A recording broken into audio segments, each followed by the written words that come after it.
kasoldering, so for today's video ay papakita namin sa inyo ay ESD Safe Tape Dispenser.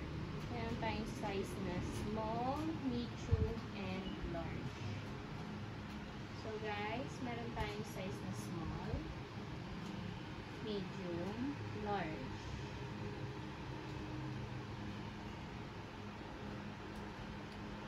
Kung makikita nyo guys, meron siyang tatak na ESD.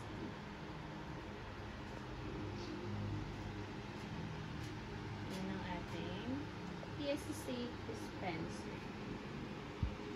So what is the use of ESD Safe Tape Dispenser?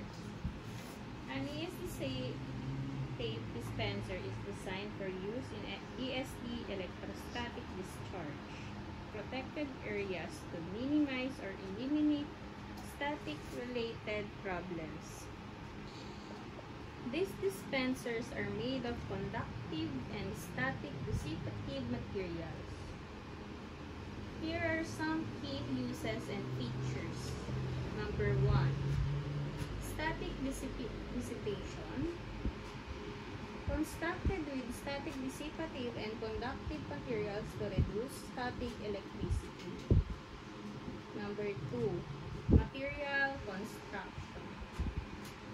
Prevent static build-up through the use of static, dissipative, and conductive materials.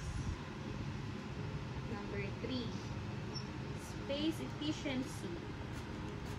Designed to minimize floor space requirements, making them suitable for workstations. Number 4. Cutting blade. Equipped with a stainless steel blade for efficient and strong tape cutting. ESD can damage electronic components, even small, unnoticed discharges. These discharges can lead to immediate failure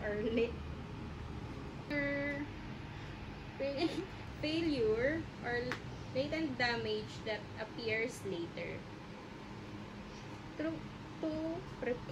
prevent ESD damage, it's important to understand the materials around the workbench. Materials are generally categorized as ESD generative, ESD neutral, or ESD dissipative or conductive. Activities like unrolling tape can generate static, so continuous bleeding of voltage is necessary. Here is a comparison table of different types of tape dispenser. Features: ESD Safe Tape Dispenser. Material: conductive and static dissipative. Use case: ESD protected areas.